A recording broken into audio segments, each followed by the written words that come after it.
आया।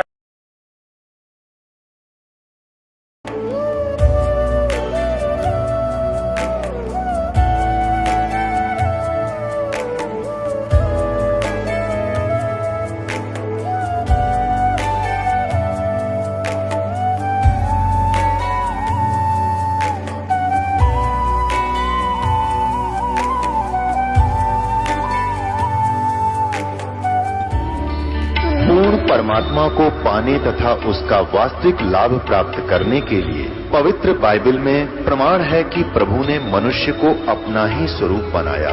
6 दिन में सृष्टि रचकर 7वें दिन विश्राम किया। कुरान शरीफ में प्रमाण है कि हजरत मोहम्मद को खुदा स्वयं कह रहे हैं कि मैंने तुम्हें उस परमात्मा की महिमा बताने के लिए भेजा है। वो परमात्मा कबीर है जिसने 6 दिन में सृष्टि रची तथा 7वें दिन तख्त पर जा विराजा। उसकी खबर किसी बाखबर से पूछकर तो देखो। कृपया अवश्य सुनिए जगत गुरु तत्वदर्शी संत रामपाल जी महाराज के अमृत वचन। अब इतना ज्ञान दिया जाता है, मैं कोई बालक नहीं या वैसे थूक बिलो हूं, कोई लालच हो मुझे। 2 रोटी भगवान ने दे रखी थी, जेई की नौकरी थी, बढ़िया काम चल रहा था। परमात्मा ने पहले भी ठीक से घर में गुजारा ऐसे जन्म दे रखा था जहाँ रोटी टाइम पर ठीक मिले थी। तो दास ने पता चला कि मेरे जैसे दुखिया सारे ही हैं जिनको भगवान की चाह और धक्के खा रहे हैं। मुझे पता लग गया तो सबको आवश्यकता इस भगवान की, इस ज्ञान की। तो इसलिए दास ने इस पर कदम उठाया। तो इस प्रकार जैसे आप जो सफल होगे। और एक बात और ध्यान रखना, आप यहां केवल उसी उद्देश्य को लेकर ना आना कि जैसे रोगी है वो रोग ही स्वस्थ हो, जिसको पुत्र की संतान नहीं है वो संतान ही हो तो बात बने। अगर संतान भी आपको आवश्यक होगी देनी तो यही मिलेगी, पृथ्वी पर कोई नहीं देगा आपने। और जो आपका रोग निवारण होगा तो यही होगा, पृथ्वी पर कहीं होगा भी नहीं। और होगा ही होगा, रोग तो निवारण होगा ही होगा। बाकी संतान भी परमात्मा अगर चाहेगा तो सब कुछ कर सकता है। उसका एक लंबा इतिहास है, फिर बताऊंगा, ऐसी बात नहीं। यहाँ हजारों ऐसे प्रमाण हैं जिनके 10-10 वर्ष, 12-12 वर्ष और 15-15, 20-20 वर्ष ब्याह न हो गए थे और बच्चा नहीं था। सारे सब आजकल तो सारे जो है ना ये भौतिक और सारे ट्रीटमेंट हैं ये भी करवा के छक लिए थे मालिक ने, उनको भी संतान दे दी। ये तो कोई बड़ी बात नहीं है, लेकिन हमारा आपका मूल उद्देश्य मोक्ष हो और आपको पार करने के लिए परमात्मा जैसे भी आपको रखे वैसे ही रहो। जैसे डॉक्टर के यहाँ मरीज होता है और उसको थोड़ा बहुत कष्ट भी बन रहा है, वो जैसे भी कोई ट्रीटमेंट करे, इंजेक्शन लगाओ जब भी थोड़ा बहुत दर्द तो होएगा। अब उस इंजेक्शन ना लागने दे फिर वो ट्रीटमेंट क्या करेगा डॉक्टर। तो थोड़ी बहुत संकट, थोड़ा बहुत कष्ट आपको महसूस भी हो, वो गॉड गिवन समझना। किस लिए परमात्मा हमें उदाहरण देते हैं अपने ऊपर ही। कहते हैं कबीर सुख के माथे पत्थर पड़ो, जो नाम हृदय से जावे, बलिहारी व दुख के जो पल पल नाम रटावे। परमात्मा कहते हैं तुम ऐसे मांगना मेरे से कि हे भगवान इसे सुख के आग लगो जिस जो आपसे दूर करे। हे परमात्मा ऐसा दुख, बलिहारी उस दुख के, ऐसा दुख बना रहे जिससे आपकी याद बनी रहे, ऐसा सुख ना देना भगवान जो आपसे दूर करे। तो आप ये समझ लेना छोटी मोटी जो ठूठा आपका रख रहेगी ये गॉड गिवन होगी, ताकि वो मन बकवाद ना करे, इसने मौत दिखे जा और तभी ये भक्ति करेगा, ना करने ना दियो। ऐसा खतरनाक एलिमेंट है ये। तो पुणात्मा ये परमात्मा का ट्रीटमेंट चलेगा जब आप इसकी शरण में आगे। डॉक्टर के हॉस्पिटल में एडमिट एक पेशेंट अपनी चलाओगा तो वो रोग नहीं कटवाना चाहता, वो तो बकवाद कर रहा है, व्यर्थ में टाइम वेस्ट कर रहा है। तो आप यहाँ आगे हो, भगवान कोई बालक नहीं, आपके भविष्य की जानता है।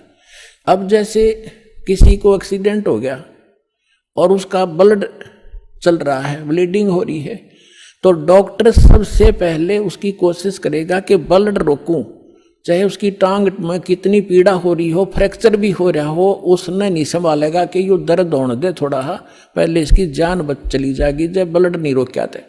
तो वो कह रहा होगा है मर गया, पैर टूट गया है मर गया, तो वो अलग बात है। पहले वो ब्लड रोकेगा, फिर उस टांग ने संभालेगा, उस तक जान नहीं जा सकती। तो इसी प्रकार आप यहाँ आए हो केवल एक उद्देश्य लेकर, और परमात्मा को पता है कि कल ने इसके ऊपर एक ऐसी आपत्ति आओगी, इसकी जान जानी है या कोई और भयंकर अटैक है इसके ऊपर, तो पहले मालिक आपके उस संकट न हटावेगा जो भविष्य में और आने वाला इससे भयंकर। और आप ये सोचोगे एक बता मेरा ये संकट ना ठीक हुआ, 2 बार लिया, तीसरी बार आ ली, 5वीं हाजिरी होगी। पुणात्मा या तो आजीवन आने की नियत बनाओ जब आपका कल्याण होगा। ईसा बालक नहीं भगवान के झाड़े ला देर जा तुम अपने राज्य हम अपने राज्य, नहीं, आपके असंग जन्म का कोड कटेगा यहां से। अब जो प्रसंग चल रहा है कि जिन जैसे सतयुग के अंदर पुण्यात्मा जन्म लेती है और उनके लिए परमात्मा ऐसा माहौल बना देता है, फलदार वृक्ष होते हैं सब जगह। जैसे आजकल हम कणक पैदा करते हैं कितनी मेहनत करके, उस समय ये ऐसे खड़े रहते जैसे सामक देखा हुआ आपने, ऐसे खड़े रहते हैं और जाओ और तोड़ो और झाड़ो, पकाओ और खाओ, फल तोड़ो खाओ और भजन, और उसमें भजन सभी करते हैं, उनकी एक ऐसी श्रद्धा होती है। तो वो भक्ति करते हैं शास्त्र विरुद्ध, और सुख सारे उपलब्ध हैं, शरीर भी स्वस्थ है, लाखों वर्ष जीवन भी रहता है, बाप से पहले बेटा भी नहीं मरता है, और विधवा औरत विधवा नहीं होती हैं। तो वो ये सोच रहे कि हम जो साधना कर रहे हैं इससे हमें लाभ है, नहीं, यह भूल मार रही है हमने आज तक। तो वो उस सतयुग में कौन प्राणी जन्म लेंगे, ये बहुत असंख्य युगों से चला रहा है। अब जैसे ये समय अब चल पड़ा, जो भगवान पुण्यात्मा है इस ज्ञान से संपर्क में रहेंगे, भक्ति ठीक करते रहेंगे तो ये पार हो जाएंगे। अब अरबों खरबों प्राणी पार होंगे अब इस पिछली पीढ़ी में इस ज्ञान, और क्योंकि परमात्मा ने 3 युग इंतजार की है इस समय के लिए। और कैसे परमात्मा किस प्रकार ऐसे छुपा लुका छिपी करके और भक्ति बचा के लाए हैं, आप इस ज्ञान से परिचित होगे तब पता चलेगा। कहीं भी जैसे आप सोचा करते श्री कृष्ण ने साड़ी बढ़ा दी द्रौपदी की, श्री कृष्ण नर के बस का ना था कुछ भी। परमात्मा की श्रद्धा बनाए रखने के लिए परमात्मा कहते मैं ही 100 छल छिद्र करता हूँ, वही उसी संत का रूप बनाकर चले जाते हैं जो जिस गुरु पर आश्रित है, और उसका काम कर देते। भगत में आस्था बनी रहती है, और वो ने सोचा मेरे गुरु से या इस साधना से ठीक हो गया, होता उसके पूर्व जन्म के संस्कारों से। तो परमात्मा ने इस भक्ति को बचा के जीवित रखना था, इसलिए आपको यहाँ तक लाए हैं। तो अब जो पार होंगे वो तो होंगे ही होंगे। मालिक का वचन है सकल सृष्टि प्रवानिक होई, पूरा विश्व और नाम लेगा, मोक्ष होगा। फिर क्या होगा कि लास्ट में फिर ये तो स्वभाव है इस गंदे लोग का, एक फिर धीरे धीरे चाहकर परंपरा बिगड़ना शुरू हो जाती है। तो उस समय लास्ट में जो भक्त भक्ति यही कर रहे होंगे लेकिन वो पार नहीं हो पाएंगे, उनकी संख्या भी थोड़ी नहीं होगी, बहुत लाखों और करोड़ों में होंगे जो पार नहीं हो सकेंगे, लेकिन भक्ति संग्रहित हो जाएगी उनकी जबरदस्त। तो वो फिर क्या करेंगे, काल के हाथ चढ़ेंगे। उन्हीं में से ब्रह्मा विष्णु महेश ये देव और ये सब बनाए जाएंगे, गणेश और ये जो जितने भी देवता हैं, इंद्र कुबेर वरुण धर्मराज, ये 33 करोड़ देवता इन्हीं में से सिलेक्टेड होते हैं। और फिर इनको ऊपर रखेगा, ऊपर के लोकों में इनकी पुण्य इनके साथ होंगे। फिर वहां इसका टैक्स है, अपना टैक्स अलग लेगा और अपना वह माल बेचेगा वो न्यारा। तो इनके पुण्य समाप्त जब हो जाएंगे फिर ये दोबारा सतयुग में जन्म लेंगे। वो पिछले वाले जो ऊपर लुटन लग रहे हैं वो इस सतयुग में आएंगे, और अब वाले फिर काफी वर्षों के बाद वो आएंगे फिर सतयुग में। अब सतयुग में होंगे ये भक्ति संग्रहित प्राणी जो अब करेंगे शास्त्र अनुकूल साधना। अब मिली इनको, आज तक शास्त्र अनुकूल साधना नहीं थी। 4 युग का हिसाब लगा के देख लो जब किसी के पास आज तक ये शास्त्र अनुकूल साधना हो या भक्ति की हो किसी ने। तो भक्ति अभी शुरू होगी तो इनमें से बचे हुए फिर उसी गेड़ में आगे। सतयुग में जन्म हुआ, फिर वही त्रेता में, द्वापर में, और फिर कलयुग के इसी समय में फिर दाव लगेगा इस मोक्ष का। और ईब चूकिए तो फिर वही चक्कर, इंद्र हजारों वर्ष युगों तक आप उड़े वह इंद्र की पोस्ट पर रहोगे, हजारों वर्षों तक देवताओं के स्वर्गलोक में अपना माल खाओगे, बर्बाद करोगे पूंजी को। और फिर यदि आगे भगवान फिर कोई संत नहीं मिले, इतने जन्म मनुष्य के होकर भी फिर आप 84 लाख योनियों में चक्कर खाओगे। तो ये आज का विषय था कि आज आपको वो दाव लगा है, इसको संभाल के रखना। आपको मानव शरीर प्राप्त हुआ है, आपको 600 वर्ष पहले परमात्मा आए थे, तब भी आप मालिक के शरणों में थे। 64 लाख शेष थे, ये 64 लाख तक पहले आएंगे। उसके बाद फिर परमात्मा ने ये अपना प्रचार फैला दिया है। जैसे आपको बताया गया है कि ये वाणी उसको भी, जैसे कागभूषण की कथा सुनाई थी, 6 महीने कथा सुनकर उसका थोड़ा सा असर हुआ कि नाम ले लूं, तो ये इतना प्रचार होगा इस वाणी का, आंधी सी उठेगी। तो वो जो टर्न वाइज भी जिनका नंबर मनुष्य का आया है, वो कुछ दिन के बाद आ जाएंगे, शरण में आना पड़ेगा, और इस प्रकार ये सबका मोक्ष होगा। बोलो सतगुरुदेव। परमपिता परमात्मा पूर्ण ब्रह्म सारी सृष्टि के रचनहार कबीर देव कबीर साहिब कबीर परमेश्वर जी की असीम रजा से आप सभी पुण्यात्माएं परमात्मा की महिमा को सुनने के लिए उपस्थित हुए। आपके पुण्य संस्कार, आपके पूर्व जन्म के शुभ कर्म बहुत ही अधिक है, अत्यधिक है, तभी आपको परमात्मा की शरण मिली है। और ऐसे समय में आपका मानव शरीर है। ऐसे समय में परमात्मा ने यह समय पहले निर्धारित कर दिया था कि जिस समय 5500 वर्ष कलयुग बीत जाएगा, तब मैं अपना एक दास भेजूंगा। वैसे तो परमात्मा ने कहा है कि मैं स्वयं आऊंगा।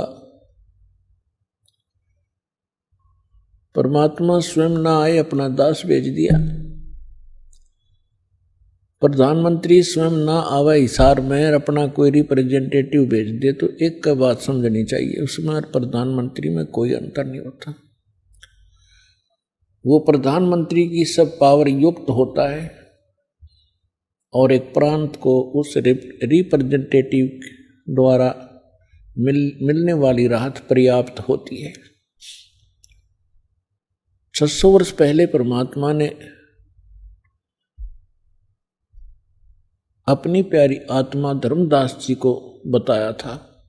पुण्यात्माओं, परमात्मा का विधान है कि वो अच्छी आत्माओं को मिलते हैं, उनको अपनी जानकारी देते हैं, अपने गवाह बनाते हैं।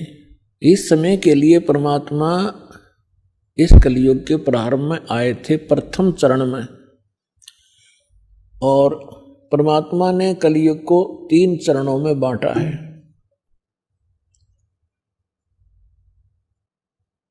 एक तो प्रथम चरण, जब परमात्मा सन 1398 से सन 1518 तक 120 वर्ष तक एक सिंपल मैन, सिंपल सिटीजन, आम नागरिक, साधारण नागरिक जैसा जीवन जी के उन्होंने हमारे लिए एक उदाहरण छोड़ा कि भक्तों, ये मेरी प्यारी आत्माओं, यदि आपने यहाँ से पीछा छुटवाना है तो यहाँ की सब बकवादों को सीमित कर देना,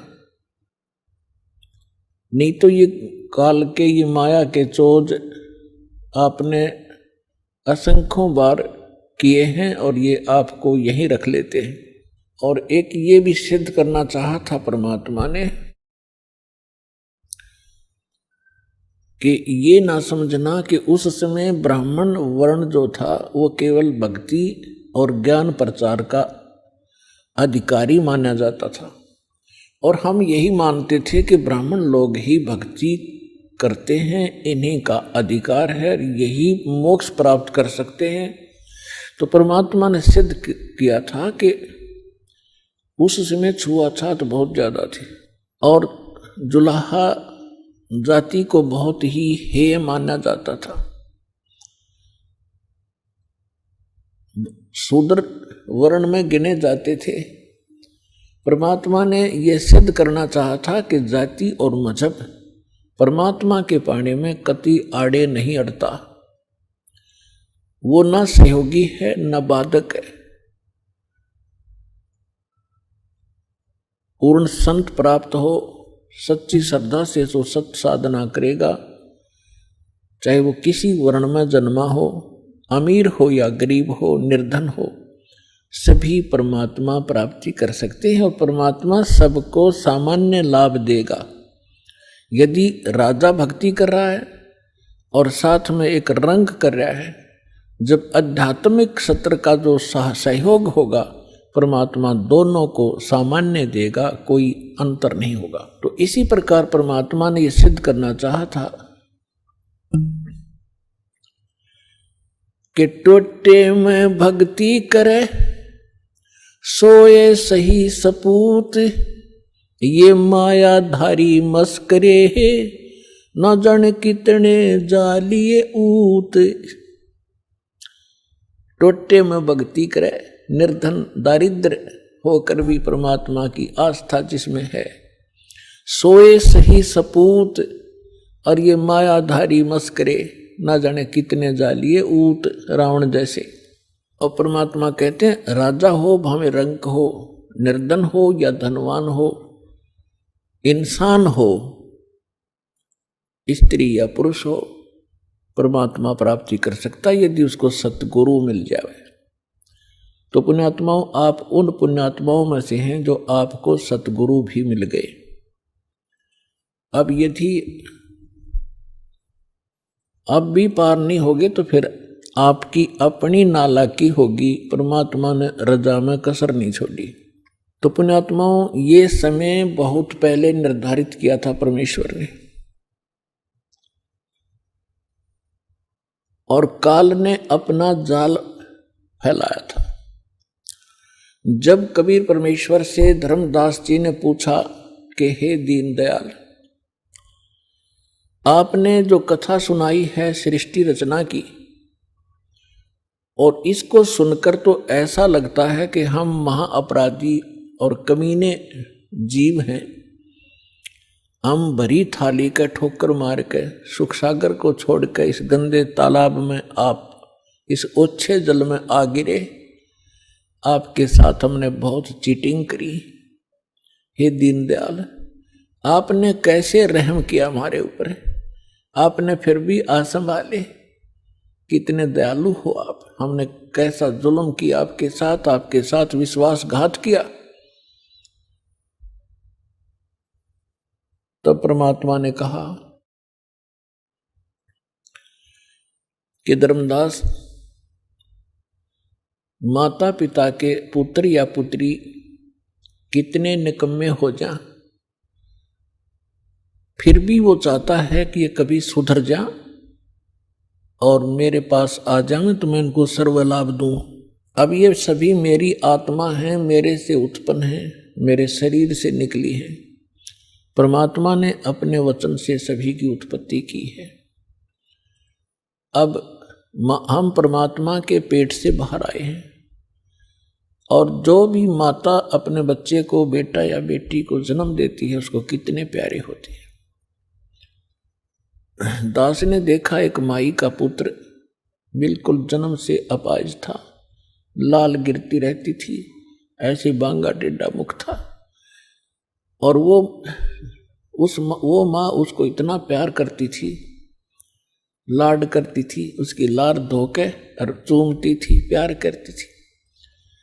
तो पुण्यात्माओं, हम उस परम पिता की आत्मा है जो हमारे लिए भटक रहा है। हम कितने निकम्मे हैं, कितने नालायक हो गए, फिर भी उसके हृदय में हमारी न्यारी कसक है। हमने क्या गलती की थी, ये सृष्टि रचना के द्वारा आपको बहुत बार बता रखी है। आज विषय दूसरा है, इस करके थोड़ा सा हिंट देंगे, जिसमें परमात्मा ने सतलोक, अलखलोक और ऊपर के अगम और अनामी लोग सभी उत्पन्न कर दिए अपने वचन से अजर अमर। और परमात्मा ने सबसे पहले 16 पुत्रों की उत्पत्ति की, उससे पहले 16 द्वीप उत्पन्न किए, उनमें सबको रहने को कहा। उनमें से एक पुत्र अचिंत था, उससे कहा कि आप सृष्टि रचना करो। शेष उसको अपनी सामर्थ्य का आभास कराना था कि तुम कितने सक्षम हो और क्या कर सकता है प्राणी परमात्मा के अतिरिक्त। तो उसने अपने वचन से अक्षर पुरुष की उत्पत्ति की।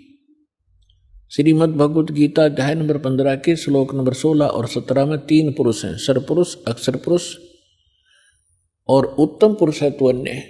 उसको परम अक्षर पुरुष यानी परम अक्षर ब्रह्म कहते हैं, जो श्रीमद् भगवत गीता अध्याय नंबर 7 के श्लोक 29 में गीता ज्ञानदाता कहता है कि अर्जुन,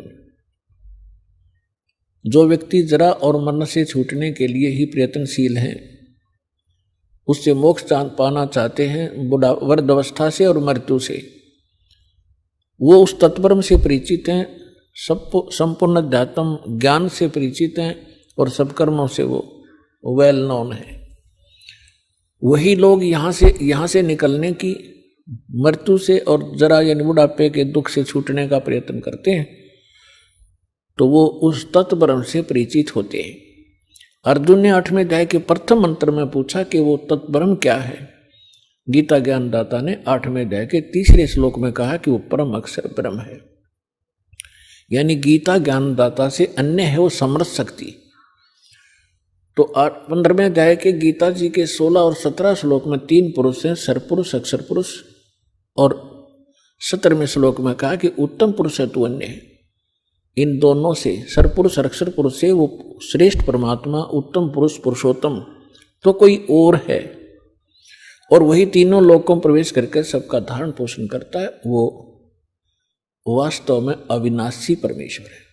तो अचिंत ने अक्षर पुरुष की उत्पत्ति की, और अक्षर पुरुष वहाँ एक सरोवर है, मान सरोवर, अमृत से भरा हुआ, उसमें जाके सो गया, गहरा चला गया। वहां श्वासों से जीवन नहीं है। काफी समय तक वो बाहर नहीं आया। आपको थोड़ी सी सृष्टि रचना का हिंट देकर आज का जो विषय है वो फिर चलेगा। अचिंत ने देखा अक्षर पुरुष सरोवर के अंदर, निद्रा के अंदर, गहरी निद्रा में सो रहा है, और अक्षर पुरुष के बिना अचिंत सृष्टि नहीं कर सकता। तब उसने अर्ज की कि अक्षर पुरुष निद्रा में है, प्रभु मैं कुछ नहीं कर पा रहा हूं। तब परमात्मा ने कहा कि बेटा तुम कर भी नहीं सकते, ये तुम्हारे को थोड़ा सा एक झटका दिया है, कहीं तुम बीच में टांग अड़ा लेते। परमात्मा ने ये सिद्ध कर दिया कि समर्थ का काम समर्थ ही कर सकता है, और दूसरा कोशिश करेगा तो वो मार ही खाएगा। तब परमेश्वर ने उसी सरोवर से थोड़ा सा जल अपनी आचमन में लिया, अपनी शब्द से उसको अंडा बना दिया। अंडे में अपने वचन से, अपने ही अंदर से एक आत्मा उसमें प्रवेश कर दी। उस अंडे को बहुत बड़ा आकार का अंडा बना दिया, उसको उसमें छोड़ दिया। सरोवर में गड़गड़ गड़गड़ करता हुआ वो नीचे गया। तो उसकी गड़गड़ाहट सुनकर अक्षर पुरुष की निद्रा खुल गई। और किसी को कच्ची निद्रा से जगा दिया जाए तो उसमें थोड़ा सा क्रोध होता है। उसने क्रोधवश उसको देखा कि किसी ने मेरी निद्रा भंग कर दी, तो वो कोप उस अंडे पर टकराया, उससे अंडा फूट गया, उसमें से ये सरपुरुष निकला। सरपुरुष अब इस अध्यात्म ज्ञान को सुनने के लिए यह सृष्टि रचना एक मास्टर की समझ लेना। और जब तक आप इस सृष्टि रचना से परिचित नहीं होगे तब तक आप अध्यात्म का कोई सिर पैर नहीं समझ सकते। प्रथम बार कोई सुनेगा उसको ऐसा लगेगा जैसे दंत कथा बनावटी कहानी है। अब वो अंडा फट जाने से उसमें से सरपुरुष निकला ज्योति निरंजन, जिसको काल भी कहा जाता है, जो 21 ब्रह्मांड का स्वामी है।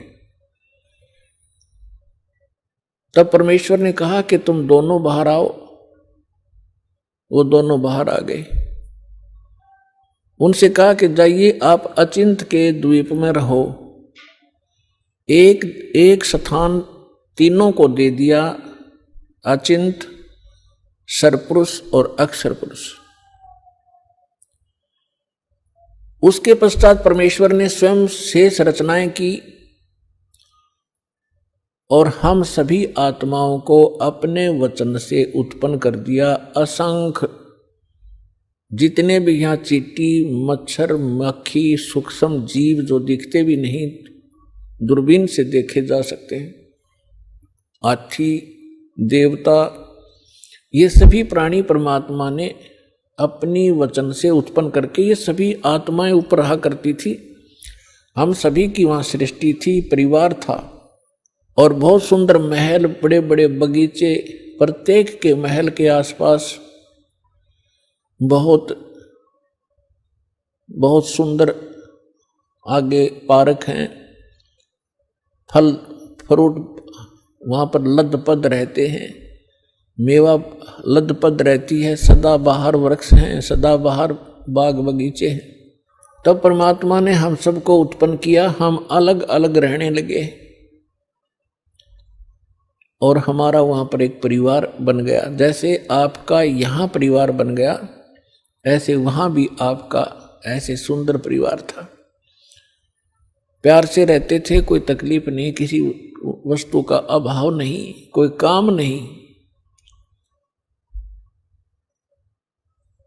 तो फिर कुछ समय के उपरांत काफी समय बीत गया था, तो इस ज्योति निरंजन सरपुरुष के मन में एक खुरापात उत्पन्न हुआ।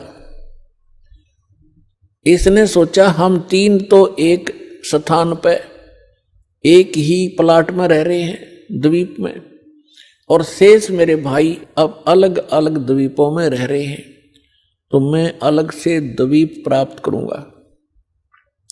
इसने अलग से स्थान प्राप्ति के लिए तप शुरू किया, एक पैर पे खड़ा होकर।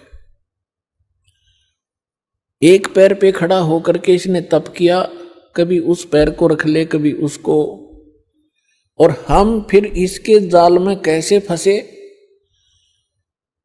हम इस ज्योत स्वरूपी निरंजन को देखने लगे और इसके इस ड्रामे को, इस एक्टिंग को, इस तपस्या को हम देखकर प्रभावित हो गए और ये सोचने लगे बड़ा कमाल कर दिया इसने, एक पैर पर खड़ा है, ओहो कितने युग बीत गए, कितना समय बीत गया। तो ये समझ, आज हमारे अंदर भी एक ऐसी प्रेरणा, ये धारणा या कमजोरी आज भी विद्यमान है।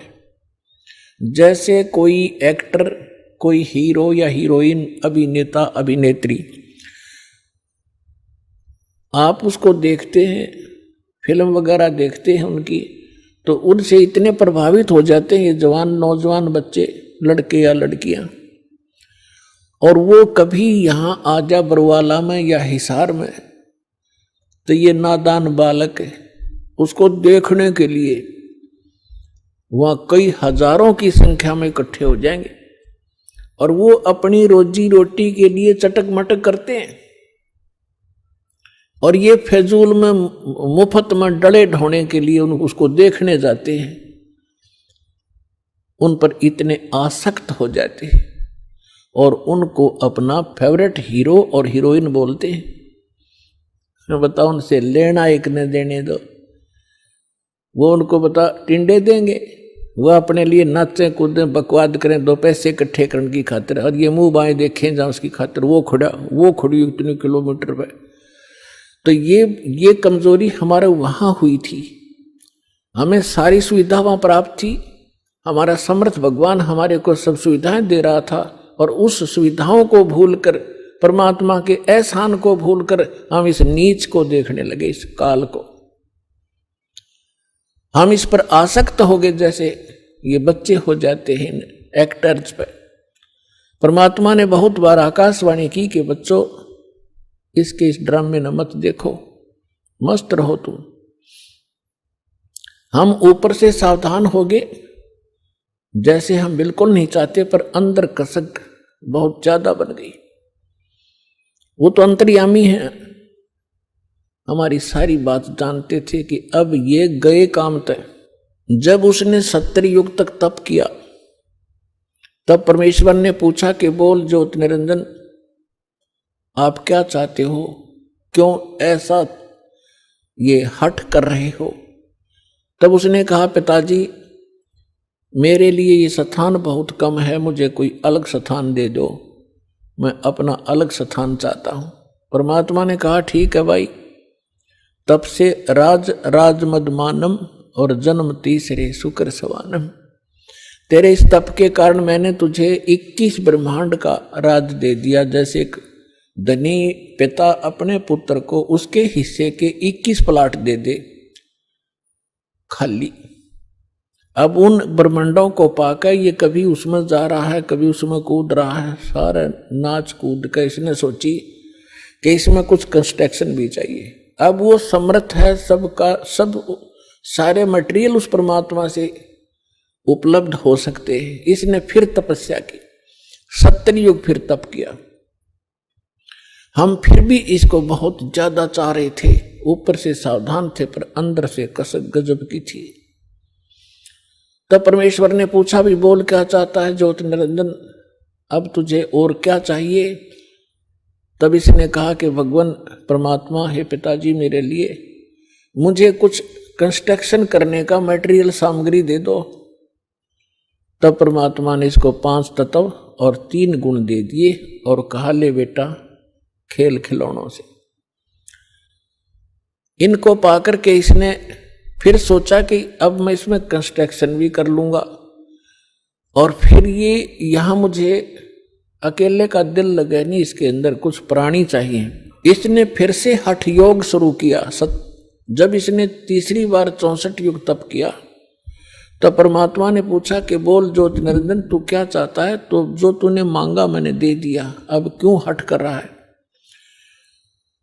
तब इसने कहा कि प्रभु हे परमेश्वर हे पिताजी, मेरा अकेले का दिन नहीं लगता, कुछ आत्मा मुझे दे दो।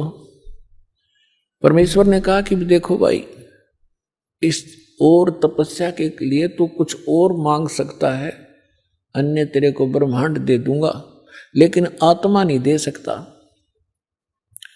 क्योंकि ये मेरे अंश हैं और तू इनको घना दुखी कर देगा और मेरे से देखे नहीं जाएंगे फिर ये। तब इसने कहा था नहीं पिताजी, मैं सत्य का राज करूंगा, जो जैसा कर्म करेगा मैं वैसा ही फल दूंगा, मैं कोई अत्याचार अन्याय नहीं करूंगा। परमात्मा बोले भी पर एक बात है, यदि कोई सब इच्छा से तेरे साथ जाना चाहता है तो मैं अलाउड कर सकता हूं, नहीं तो मैं नहीं भेजूंगा अपनी आत्मा को, चाहे तू कुछ भी कहे। तो हम पहले से ही जो यहां आकर फंस गए, गधे कुत्ते सुअर मच्छर माखी सांप बिच्छू बनकर धक्के खा रहे हैं, हम पहले से इस पर आसक्त थे। जब ये हमारे पास आया, इसने पूछा, इसने कहा कि मैंने पिताजी से ऐसे ऐसे 21 ब्रह्मांड प्राप्त किए हैं, उनमें ऐसे ऐसे बाग बनाऊंगा, उनमें स्वर्ग बनाऊंगा, ऐसे ऐसे झरने बनाऊंगा, हीरे पन्ने जवाहरात के पहाड़ बनाऊंगा, क्या तुम मेरे साथ चलोगे। हम तो पहले ही आसक्त थे। हमने कहा कि यदि पिताजी आज्ञा दे देंगे तो हम चल पड़ेंगे, हम तैयार हैं।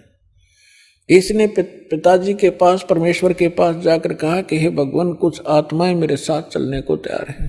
तब परमात्मा ने कहा कि ऐसे नहीं, मेरे सामने स्वीकृति जो करेगा मैं उसको भेज सकता हूं। अपनात्माओं एक समस्या और आती है, क्योंकि हम इस नए ज्ञान में सुनते हैं तो हमारे अंदर इतनी शंकाएं उत्पन्न हो जाती हैं, जैसे सावन के महीने में घास फूट जाया करे, निरी शंकाएं पैदा होंगी। पर शंका का समाधान इस सत्संग से होगा, सुनते ही रहना, सुनते ही रहना, अपने आप सेटिंग हो जाएगी।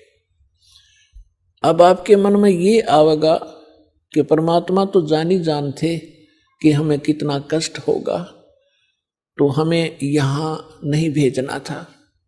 हम अपनी गलती नहीं मानते कि हमने अपने परम पिता को छोड़कर इस नालायक पर आस्था नहीं करनी चाहिए थी, जो हमें सारा सुख दे रहा था, और वो तो त्याग दिया और इस नंग के पीछे लाग लिए जो आप भिखारी उस परम पिता का। अपने आत्मा दूसरा ये एग्जाम्पल समझिए कि जैसे सेब विक्रेता होता है, उसको सेब कितनी प्रिय होती है, कितनी कॉस्टली होती है। 1 2 3 4 10 यदि सेब खराब हो जाती हैं, वो उन सेब को उन सेबों में नहीं रख सकता जो स्वस्थ है। वो भले ही उसको खूब कष्ट होता है, दुख होता है, उसको ये पता है कि देख मेरे को 100-200 रुपए की हानि होगी, वो फिर भी उन खराब सेबों को उठा के और कुरडे में फेंक देता, उसने सूअर खा कर। भले उसकी आत्मा दुखती है कि मुझे कितनी हानि होगी, लेकिन रख नहीं सकता कि ये और भी डूब देंगी। तो हम खराब सेब हो गए थे और परमात्मा ने हमारे को वहां से फेंकना अनिवार्य समझा था। ये एक और एग्जाम्पल आपको बता जा रहा है। अब परमात्मा ने हमारे से आकर पूछा कि बोलो भाई कौन जाना चाहता है इसके साथ। तो हम अपने पिता के सामने बोल नहीं सके, शर्मिंदा हो गए, लज्जित हो गए, नीची गर्दन कर ली, क्योंकि वो पहले ही कहा करते थे कि इस पर आसक्त ना होना। तब परमेश्वर ने कहा, वो सन्नाटा छा गया, साइलेंट हो गया, सब कुछ शांत हो गए। तब परमेश्वर ने कहा कि क्यों भाई ज्योति निरंजन, ये तो कोई नहीं बोल रहा, तू कह रहा था मेरे साथ जाना चाहते हैं। उसी समय एक आत्मा खड़ा हुआ और उसने खड़ा होकर के कहा कि पिताजी मैं इसके साथ जाना चाहता हूं।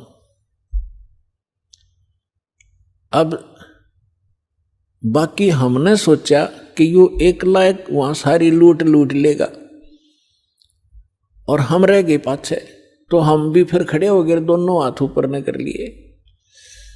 सारे के सारे जितने असंख्यों अनगिन जीव यहां आ फंसे।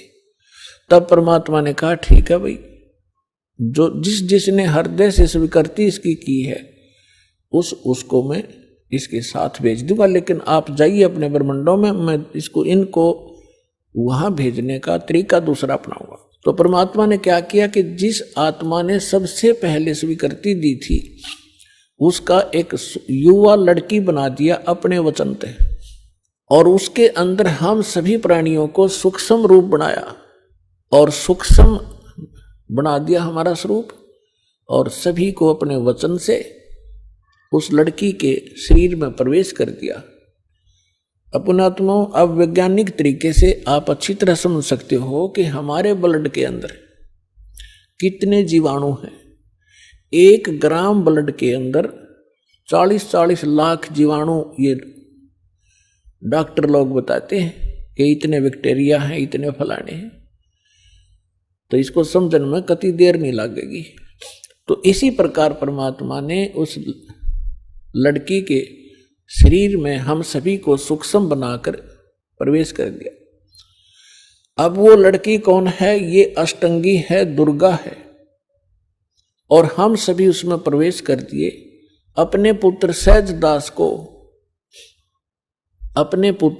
दास को जो परमात्मा ने सबसे पहले 16 वचन से उत्पन्न किए थे, उनको ही वो विशेष वहां की व्यवस्था के लिए प्रयोग करते हैं।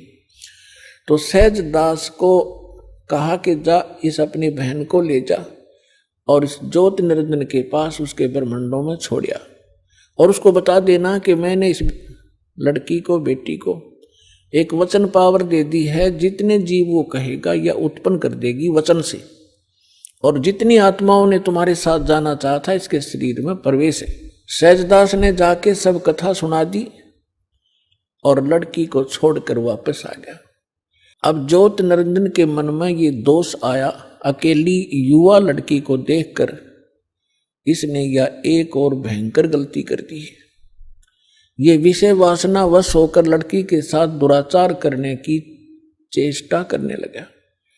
तब लड़की ने कहा कि ज्योति निरंजन देखो, आप पिता के वचन से उत्पन्न हुए अंडे से। आप मेरे बड़े भाई हो, उसके बाद हमारी उत्पत्ति उसी परमेश्वर ने की है। मैं आपकी बहन और आप मेरे बड़े भाई, ये दुष्कर्म ना करें।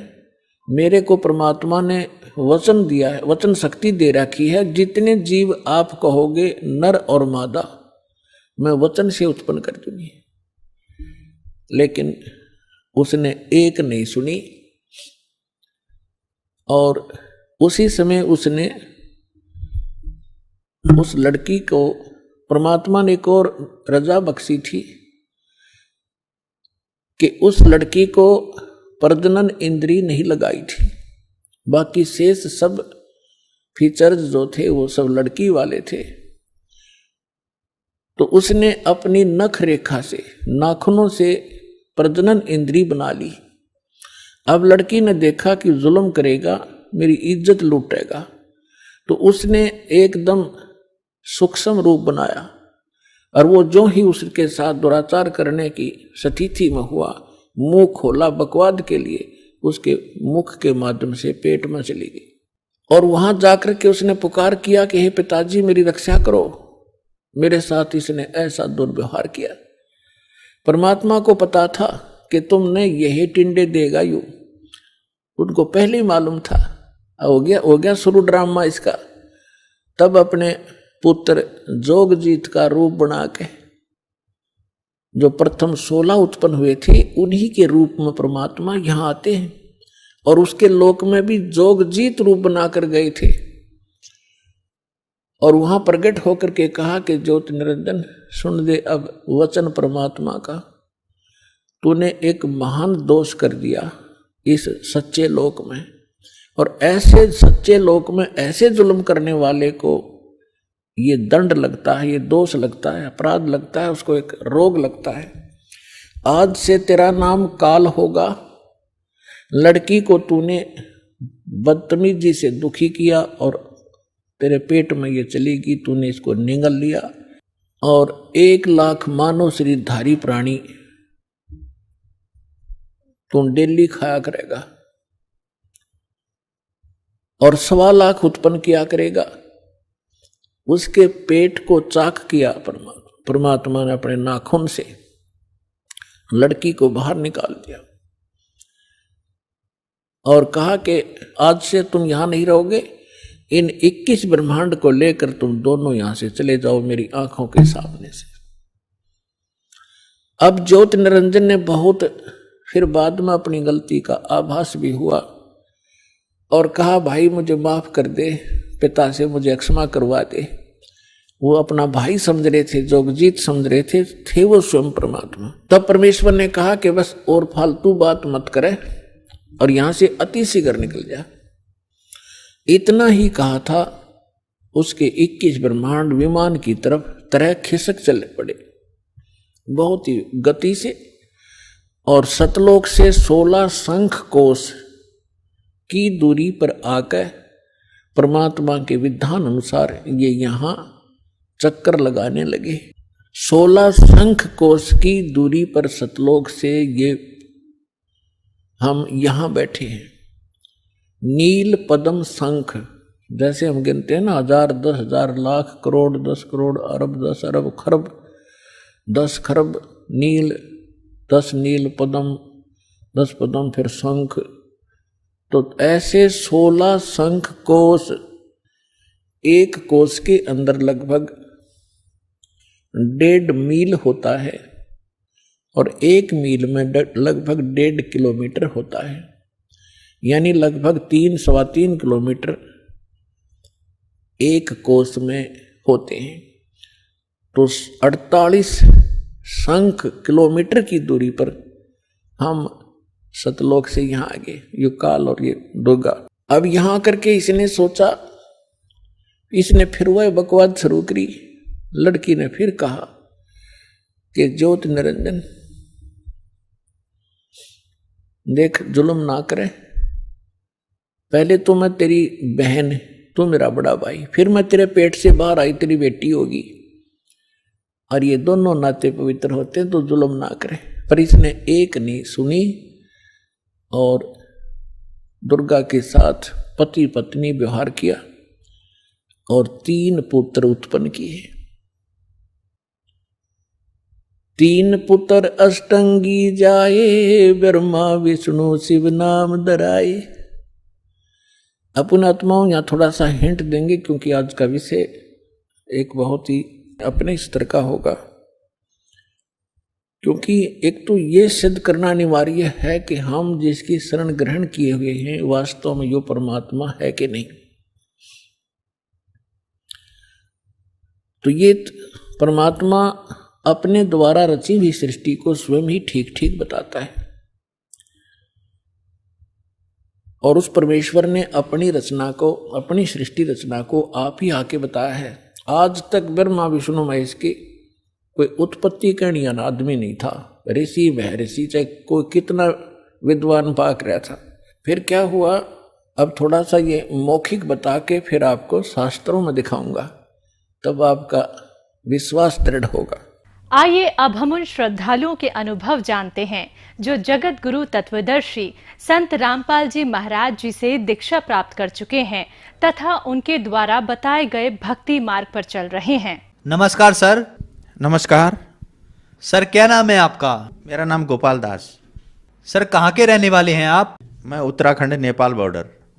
सर, संत रामपाल जी महाराज से नाम दीक्षा आपने कब ली? 1 मार्च 2009 को लिया था। सर, संत रामपाल जी महाराज से नाम दीक्षा लेने से पहले आप क्या भक्ति साधनाएं करते थे? सन 2000 से मुझे लगन लगी थी। याद है मुझे वो बम्बई में जब मैं सुनता था अडगड़ानंद स्वामी जी का, आसाराम जी का, तब से मुझे लगन लगी थी कि अब मैं पता करूंगा। इतनी लगन लग गई मेरी, अरे बाबरे बाबरे। मैं जितने भी संत दिल्ली बम्बई जहाँ हो उनको वहाँ जाके अटेंड करता था सत्संग सुनने के लिए, सिर्फ ओनली ड्यूटी में एब्सेंट करके 15-15 दिन। जैसे सतपाल जी महाराज का गुड़गांव में हो गया, 1 हफ्ता ड्यूटी में नहीं गया मैं। जैसे आसाराम जी का बम्बई में हो गया, मैं बम्बई जी में जाके अटेंड करता था। कृष्ण मिर्जुल जी बिंद्रावन के, उनको सत्संग सुनने के लिए मैं ड्यूटी एब्सेंट करके वहाँ जाता था। मैं पूजा भी करता था राम की। बोला मुझे उस परमात्मा से मिला जो सबसे सर्वशक्तिमान है, ये भक्ति करता था मैं। भक्ति यही करता था, मेरे 24 घंटा मेरा ये मुख से वचन आता था। उस सबसे बड़ा भगवान कौन है, इसमें मैं रह गया। इसलिए 10 साल तक गुरु धारण नहीं किया। मेरे दोस्तों ने सबने किया, मैंने नहीं किया। सर, आपने बताया कि आप सबसे बड़े भगवान की खोज में थे। उसके लिए आप सभी संतों के पास गए, सुधांशु जी के पास गए, आसाराम जी के पास गए। किसी ने राम को बड़ा बताया, किसी ने दुर्गा माता को, किसी ने श्री कृष्ण जी को बड़ा बताया। तो सर, आपकी ये खोज पूरी हुई, आपको सबसे बड़ा भगवान मिला। जैसे मुझे 2009 में वो बुक मिली, भक्ति सौदागर बुक मिली 2009, 1 फरवरी, कालिका मंदिर ओखला में तेजेंद्र भगत जी ने मेरे हाथ में बुक पकड़ाई। सेंट्रल बैंक का मैनेजर है वो आदमी, दिल्ली में। बुक पकड़े, जैसे मैंने वो बुक देखा, अरे तेरी 8-10 पेज क्या पढ़ा था मैंने। रात को फोन किया उसको, हे भगवान, भगवान तो ये है भाई, मिल गया मुझे। अब पता चला ये तो इतने बड़े भगवान। उसको मैंने फोन किया रात को, मुझे ले चलना है वहाँ आश्रम ले, तो अब पहला गुरु धारण करूंगा। इसी चक्कर में मैं था। अब मुझे पता चला कि सबसे बड़ा सर्वशक्तिमान भगवान कौन है। उन्होंने बोला अच्छा अभी सो जाओ, मैं तुम्हें कार में मेरे ले जाऊंगा, नाम दिलाऊंगा। फिर उन्होंने मुझे 1 मार्च को अपनी कार में बोला, संत रामपाल जी के आश्रम में वहां ले गए और उनसे नाम दीक्षा मुझे दिला दी। सर, आपने बताया कि आपने सभी संतों के 10 साल तक सत्संग सुने, लेकिन किसी को अपना गुरु नहीं बनाया, क्योंकि आप एक खोज में थे कि मेरे को सबसे बड़ा भगवान मिले। और संत रामपाल जी महाराज की शरण में आने के बाद आपकी वो खोज पूरी हुई। तो संत रामपाल जी महाराज से नाम दीक्षा लेने के बाद क्या आपको कोई लाभ भी मिले?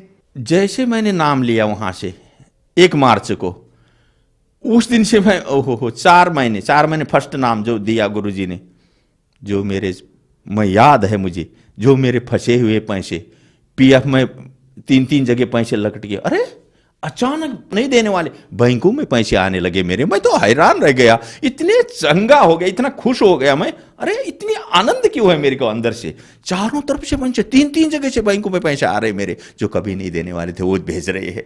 और 3 जगह पीएफ का पैसा आ गया, जो कभी ठेकेदारी में पीएफ देते ही नहीं है। हे भगवान, ये अक्षर में 4 महीने भी नहीं हुए थे, वो गिना रहा हूं मैं आपको। अब उसके बाद का आगे का मैं गिनाऊं, ओहो। फिर मैं गाँव गया नाम लेने के बाद। गांव से पूरी परिवार बीमार थी, दमा थी वहाँ परिवार को, मिसेज दमाग थी, बच्चा तो फेंट हो रहा था वहाँ, पूरी तरह खा रहा था, नीचे से जा रही थी, पूरा बेहोश पड़ता था बच्चा। जैसे उनको यहाँ लाया, सोने के लिए बिस्तर नहीं था, परिवार साथ में कहाँ रहे। एक रिश्तेदार के घर रहा, वो बोला भाई कपड़ा तो नहीं होंगे। मैं बोला भाई मेरे पास 1000 रुपये, 800 रुपये का मैंने एक रजे गद्दा खरीदा, 200 बच गए भाई मेरे पास। याद है मुझे वो दिन लाजपत नगर में नौकरी लग गई, मेरी मालिक ने पता नहीं नौकरी लगा दिया, ऐसी नौकरी लगा दी। अब वहां से शुरू हुआ, नाम भी मिला, नौकरी भी लग गई, रोटी नहीं मिल रही थी, किराए में मकान लिया, किराए में रहता था। फिर अभी में शुरू हो गया किराए में रहना, नौकरी में तरक्की हुई। मैंने 20 साल बम्बई में नौकरी करी, 20 साल की कमाई मैंने भाई को भेजता रहा, उसने ज़मीन गांव में ले ली, मैं गया नहीं गांव में, ले लिया है क्या जाना है। उसने अपने नाम पे ज़मीन कर दी, मेरी भी उसी के नाम पे थी पूरी ज़मीन। फिर मैंने भाई को बोला मेरे नाम पे आप कर दे भाई ज़मीन, और उसने नाम पे ज़मीन नहीं किया मेरे नाम पे। फिर मैं बच्चों को लेके दिल्ली आ गया। फिर मैं गुरुजी से अर्ज किया ज़मीन हड़पने की, 13 साल बाद गुरुजी से अर्ज किया। गुरुजी ने बोला बेटा तेरी ज़मीन मिलेगी, झगड़ा मत करना। और जैसे गुरुजी ने ऐसा आशीर्वाद दिया मुझे 2013 में, और जैसे बरवाला से सत्संग सुन के मैं घर में आया, दिल्ली में किराए में रहता था, और किराए में रहने के बाद 5वें दिन उसने गांव से पूरा कोर्ट का डॉक्यूमेंट पेपर भेज के, वहाँ का सब भेज के यहाँ आदमी को भेजा, और चल भाई तेरी ज़मीन तेरे नाम पे करता हूँ करके वो आदमी लेके मेरे को ढूंढ रहा है कि एड्रेस ढूंढ रहा है। किराए के मकान में रहता था मैं, ऊपर मकान वाले बोलता है कौन आया है देख। जैसे मैंने देखा वो तो गाँव का आदमी है, घर में आया, पूरा डॉक्यूमेंट टेबल में रख दिया, बोला ये देखो पहले तुम्हारी ज़मीन जो थी वो तुम्हारे नाम पे करने वाले हैं, अब चलो भर के। जैसे वहाँ से भी फ़ोन आ गया उसका भाई का, बोला आजा तुम्हारी ज़मीन तुम्हारे नाम पे करता हूँ। ये हम अनहोनी हो गए, घर में बाल बच्चे बीवी बड़ा खुश हो गई। जैसे मैं गया गांव में, उसको बोला चल फिर नाम पे कर दे। जैसे गए कोर्ट में, आहा वो देखते ही बनता है, पसीना पसीना हो गया वो पूरा। 80 लाख की मेरी जमीन, आज की नहीं 2013 की बात बता रहा हूँ, 80 लाख की उस टाइम पे वो जमीन। अरे 1 लाख तो मांग लेता, 2 लाख 5 लाख तो मांग लेता। पसीना पसीना हो गया कोर्ट में जब नाम में डाल रहा था, हालत खराब होगी उसकी, लेकिन बोल नहीं पा रहा है। मेरे मालिक की कृपा है भगवान, याद है मुझे वो बात। तब से मैं अब इतना विश्वास करता हूं, इतना विश्वास करता हूं कि बस तब से मैं लगा हूं पूरी तरह मालिक के शरणों में लगा हुआ हूं। रामपाल जी की कृपा से ये सब बोलने के बाद 5वें दिन ये काम हुआ जो 13 वर्ष से नहीं हो रहा था ये काम। ये है गुरु जी की कृपा, ये है परमात्मा की कृपा, पूर्ण परमात्मा की, जिस परमात्मा की मैं खोज में था। और उसके बाद जो गांव से बच्चा लाया था मैं, आधा मुर्दा बेहोश पड़ने वाला, मैं ड्यूटी जाता था, गली में से आदमी आते थे, कंपनी में फ़ोन करते थे भाई बेहोश हो गया चल ले जा, फेंट हो गया। 2-4 आदमी लग के हॉस्पिटल ले जाते थे। हमेशा की बात, कंपनी वालों ने भी देखा ये बात, फेंट हो जाता था पूरा तरह बेहोश, जो खाया यहाँ से निकलता था बिल्कुल गिरा बेहोश, और आँख सफेद, घर में रो पड़ते थे सब, बीबी बच्चे अगल बगल वाले, सफेद आँख हो गई, अरे होश नहीं आ रही है, ये कंडीशन था। 1 साल कलावती हॉस्पिटल में रहा वही बच्चा। फिर मैं गुरुजी के पास ले गया और नाम दीक्षा दिलाया उस बच्चे को भी। रामपाल जी गुरुजी मेरे भगवान ने आशीर्वाद दिया, याद है मुझे, ऐसे ले गया आशीर्वाद दिया वो बच्चे को। उस दिन से वहीं पर बीमार कहाँ रह गई पता नहीं, तब से आज देखो 1st डिवीजन में पढ़ रहा है, हेल्थी है। बीमार नाम की चीज नहीं है, कहाँ उड़ गया वो बीमार, मैं बताओ। 1 साल से कलावती हॉस्पिटल में फेंट होने वाला बच्चा, ये है कमाल का प्रमाण, ये है पूर्ण परमात्मा की ताकत, याद है। दूसरा लाभ बताता हूं मैं आपको, नोटबंदी हो गई। 11 तारीख को मुझे कंपनी से पैसा लेके आया मैं, 40 नोट थे मेरे पास, 1000 के, 40,000 रुपये बैंक में रखने के लिए। रास्ते में गिर गए और 1.5 घंटा वहां लाइन पे लगा के, जैसे नंबर आया पैसा देखता हूं पैसा नहीं है। हे मालिक ये क्या हो गया, वहीं पर अर्ज किया भगवान को। और मुझे पता है मालिक ने बोला था जब तक नियम और मर्यादा आपके पास है तो सब काम होंगे, और मैं नियम मर्यादा का पक्का ऐसे रहता हूं, मैं जहां दुविधा हो मैं करता ही नहीं हूं। इसलिए मेरे भगवान ने मेरी सुनी। रिटर्न आया 1.5 घंटे के बाद, रोड में, मेन रोड में जहाँ गाड़ी चल रही थी, पैसे रखे हुए 40,000 की गड्डी उठाया, बैंक में जमा करके। हे भगवान, ये अब क्या बताऊं मैं, 10,000 20,000 ऐसे कई केस है मेरे, ऐसे केस है, सब मालिक ने पूर्ति किया। सुख शांति, अब देखो मैं करोड़पति हूं इस समय, जिसके पास 0 पैसा नहीं था। याद करो ये परमात्मा रामपाल जी की कृपा है भाई, ये पूर्ण परमात्मा कबीर साहब की भगवान की कृपा है। ये देखो, एक दिन मेरे कंपनी में 10,000 रुपये वहां गिर गए थे बाथरूम में, सफाई वालों को मिला, उनसे पूछा मैंने, नहीं मिला। बोला जैसे मैं घर में आके 1.5 घंटे बाद जोत जगाया, वो जिसको पूछ रहा था वो नहीं बोलने वाले ने जोत जगाते टाइम फोन आ गया, फोन उठाया, बोला तुम्हारे पैसे भाई मिल गए हैं, ले जाओ। ये होती है परमात्मा की कृपा, कोई दिखा नहीं सकता है। 7,000 का मोबाइल सफदरजंग हॉस्पिटल में पीपल के पेड़ के पास खाना खाया, फोन उधर भूल गया। हे मालिक फोन जाने दो 7,000 का। रो के, याद है वो दिन मुझे अभी, रो के मैंने बोला मैं असुर निकंदन आरती कैसे करूं अब बताओ। ये इसमें मैं रह गया, मैं किस में करूं आप बताओ। असुर निकंदन रमणी दोपहर को करनी थी मुझे। क्यों, मैंने जिंदगी भर एक भी चीज नहीं छोड़ा हूं अभी तक, किसी कीमत पर रात दिन लगा के 3 टाइम की आरती जो जो आपने बताया वो मैं पूर्ण किया हूं और पूर्ण करूंगा। ये मेरी छूट जाएगी अभी मालिक। फोन मेरा गायब हो गया, कंपनी में फोन है, कंपनी वालों ने मुझे फोन किया, दूसरा फोन में घर में किया, ये कांटेक्ट हो कि वो फोन मुझे 7,000 का दे के गया। क्यों दे के गया वो, अब बताओ ये क्या चीज है। ये पूर्ण परमात्मा की शक्ति है, रामपाल जी गुरुदेव की शक्ति है, ये देख लो भाई, आंखों देखी प्रमाण बता रहा हूं मैं। और दूसरा लाभ, पत्नी की दिमाग की बीमारी पूरी तरह दिमाग की बीमारी, और 5 साल से दवा ESI में चल रही थी, सांस लगना वो हो जाना, संत रामपाल जी की कृपा से नाम लेने के बाद खत्म हो गई बीमारी पूरी तरह। बीमारी अब देखो कहाँ गई बीमारी। सर, संत रामपाल जी महाराज से नाम दीक्षा लेने के बाद आपको बहुत सारे लाभ मिले, तो जो समाज आज आपको देख रहा है और वो भी किसी न किसी बीमारी से ग्रस्त है, तो क्या वो भी संत रामपाल जी महाराज से नाम दीक्षा लेने के बाद ठीक हो सकते हैं? मैं पूरी पृथ्वी के भक्तों को या पूरी दुनिया को ये अनुभव बता देता हूं मैं आपको। अगर संत पूरी पृथ्वी में जितने भी संत है, पूरी पृथ्वी के जितने भी गुरु है, जितने भी भगवान है, अगर सिर्फ संत रामपाल जी से अगर नाम लो, एक बार प्रैक्टिकल देख लो, नाम लेने के बाद अगर नियम मर्यादा जिसमें बताए गुरु जी वो अगर कर दो, तुम सबके कदम छोएंगे। ये दुख है ना, ये दुख कदमों में रहते हैं, फिर तो दुख होता ही नहीं है ना, में पूर्ण पूर्ण पूर्ण पूर्ण हो जाता है, पूरी तरह पूर्ण होता है नियम मर्यादा में रहने के बाद। ये हमने देखा है, ये सभी के लिए हो रहे हैं हमारे आश्रम में। गुरुजी संत रामपाल जी से नाम दीक्षा लेने के बाद। सर, आपने बताया कि आपने सभी संतों के सत्संग 10 साल तक सुने, आपको एक सबसे बड़े भगवान की खोज थी, फिर आप संत रामपाल जी महाराज की शरण में आए, वहां आपकी खोज पूरी हुई। तो हमें आप ये बताइए, उन संतों के ज्ञान में और संत रामपाल जी महाराज के ज्ञान में आपको क्या अंतर दिखा? इसमें मुझे ये लगा, अब उनका ज्ञान तो 2% में नहीं है और गुरुजी का ज्ञान 100% है, संपूर्ण शास्त्रों के आधार पर है गुरुजी के ज्ञान। और वो खुद मिला के देख ले, ब्रह्मा विष्णु महेश से ऊपर से भगवानों को न जानते हैं, वो 8 क्लास की विद्या भी नहीं है, नंबर 1। वो खुद जन्म मृत्यु के चक्कर में है वो भगवान। अब पूर्ण परमात्मा की बात तो बातें अलग हो गई, ऊपर के भगवान की बातें अलग है, क्षर अक्षर परम अक्षर, ईश्वर परम ईश्वर को तो कोई जानता है नहीं पृथ्वी में। संत जो गीता में पढ़े हुए है, गीता में पूरा लिखा हुआ है, 4 वेदों में है, गीता में है, बताओ इन ग्रंथों में लिखी हुई चीज को भी नहीं समझ पा रहे इन संतों से। क्या इनको तो अपने ग्रंथों का याद नहीं है, इनको ग्रंथों का जानकारी नहीं है, नंबर 1। गीता के बारे में किसी संत को पता नहीं है, बताओ। बड़े बड़े संतों को देख लो आप, कोई बता नहीं सकता गीता के बारे में, संत रामपाल जी ही बता सकते हैं इन शास्त्रों के बारे में। सर, संत रामपाल जी महाराज से नाम दीक्षा कैसे ली जा सकती है? पूरे हिंदुस्तान में, हर स्टेट में, हर डिस्ट्रिक्ट में पूरे नामदान केंद्र खुले हुए हैं भक्तों के। पूरे भारत की बात कर रहा हूँ मैं, नामदान केंद्र खुले हुए हैं।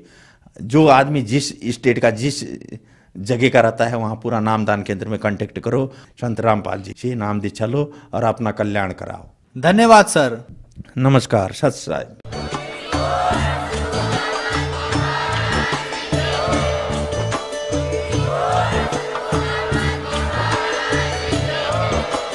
आप सुन रहे थे जगत गुरु तत्वदर्शी संत रामपाल जी महाराज जी के मंगल प्रवचन। अधिक जानकारी के लिए विजिट कीजिए हमारी वेबसाइट www.jagatgururampalji.org। संत रामपाल जी महाराज जी के शुभ आशीर्वाद से पूरे विश्व भर में 500 से भी ज्यादा नाम दीक्षा केंद्र हैं, जिन पर संत रामपाल जी महाराज जी द्वारा ऑनलाइन निशुल्क नाम दीक्षा दी जा रही है। अपने नजदीकी नाम दीक्षा केंद्र का पता करने के लिए संपर्क करें 8222880541।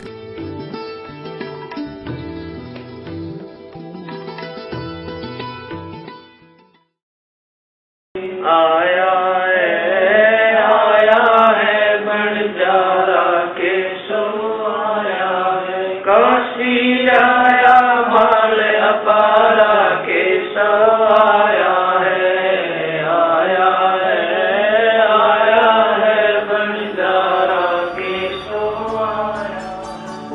गरीब केशव बंजारा भया, बालद भरे विचार, मन इच्छा पूर्ण करी, खुद कबीर केशव अवतार। जगत गुरु तत्वदर्शी संत रामपाल जी महाराज जी के सानिध्य में दिव्य धर्म यज्ञ दिवस के उपलक्ष्य में आदरणीय संत गरीबदास जी महाराज जी की अमरवाणी का 3 दिवसीय अखंड पाठ विशाल भंडारा निःशुल्क नाम दीक्षा का आयोजन 26, 27, 28 नवंबर 2023 को किया जा रहा है, जिसमें आप सभी परिवार सहित सादर आमंत्रित हैं। आयोजन स्थल का पता सतलोक आश्रम धनाना धाम हरियाणा, सतलोक आश्रम धनुषा नेपाल, सतलोक आश्रम उड़दन मध्य प्रदेश, सतलोक आश्रम सोजत राजस्थान, सतलोक आश्रम भिवानी हरियाणा, सतलोक आश्रम धूरित पंजाब, सतलोक आश्रम खमाणों पंजाब, सतलोक आश्रम कुरुक्षेत्र हरियाणा, सतलोक आश्रम वेदखेड़ी उत्तर प्रदेश, सतलोक आश्रम मुंडका दिल्ली।